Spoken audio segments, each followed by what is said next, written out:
levantar os olhos para os ídolos da casa de Israel, e não contaminar a mulher do seu próximo, e não oprimir a ninguém, não retiver o penhor, não roubar, não der o seu pão ao faminto, cobrir a nudez com vestes, desviar do pobre a mão, não receber usura e juros, fizer os melhores juízos e andar nos meus estatutos, o tal não morrerá pela iniquidade do seu pai, certamente viverá. Quanto ao pai, porque praticou extorsão, roubou os bens do próximo e fez o que não era bom no meio do seu povo, eis que ele morrerá por causa da sua iniquidade.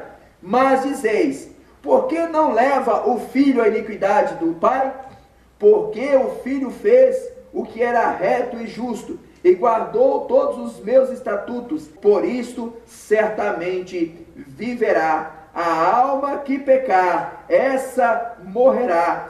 Filho não leva a iniquidade do pai, nem o pai a iniquidade do filho. A justiça do justo ficará sobre ele, e a perversidade do perverso cairá sobre este. Queridos irmãos, muitas pessoas têm no seu coração um grande conflito, porque às vezes vem caminhando em trevas, em sombras, em enganos, em pecados, e como o salário do pecado é a morte, e essa morte, não somente a morte física, mas esterilidade, em várias áreas das vidas desses que praticam o mal e o pecado, esta limitação, esta esterilidade, ela vem em áreas diversas, emocional, sentimental, financeira, na própria saúde. Nós encontramos pessoas e caminhamos com pessoas que vivem grandes conflitos, que sofrem, que se amarguram, que se deprimem. E aí chega um momento em que a graça de Deus manifesta sobre ele ou sobre ela. E aquela pessoa, num ímpeto de alegria, diz: eu aceito a Jesus Cristo como Senhor e Salvador da minha vida. E ali naquele momento o Espírito Santo começa a operar naquela vida. E nós vemos que aquela vida agora começa uma nova semeadura, começa naquela caminhada a buscar coisas acertadas, coisas santas, coisas retas, e começa a ser ministrado pelo Espírito da verdade, e o seu coração começa agora a buscar aquilo que é perfeito, aquilo que é justo, aquilo que é bom, e isso agrada a Deus. Quando esta pessoa, nesta caminhada, ele começa a se deparar com seus problemas, mesmo estando ele na igreja, mesmo sendo ele dizimista e ofertante, ele começa a viver conflitos, porque ele entende que algumas áreas da sua vida insistem em não serem resolvidas. Ele começa a experimentar que ainda há determinadas limitações, problemas, anseios, dúvidas, coisas que não se resolvem. E ele está na presença do Senhor, e o tempo vai passando, e ele começa a sentir a dúvida, sentir o peso daquele fardo sobre a sua vida, e ele pergunta: pai, o que está de errado? Porque ainda não posso eu colher a bênção na sua totalidade? Porque não posso eu ainda compreender e enxergar que a frutificação que agora estou fazendo é uma frutificação boa, justa?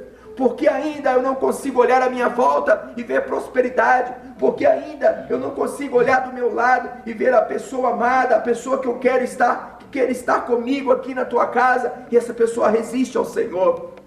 E alguém vem dizer: ainda há uma maldição hereditária sobre a sua vida. Ainda há uma área na sua vida herdada por religião, por cultura, por tradições. Ainda há este jugo sobre você, porque nós, na maioria das vezes, trazemos intrínseco na nossa alma uma história desta tradição idólatra, romana, pagã sobre as nossas vidas. Quando crianças, fomos levados a um altar pagão e ali fomos batizados. Fomos levados numa casa de um Deus morto, um santo morto, um ídolo morto, e ali fomos oferecidos, baseado na autoridade do nosso pai, da nossa mãe, diante de testemunhas. E ali mais uma vez a idolatria e a feitiçaria se manifesta sobre a vida daquele que até então era inocente.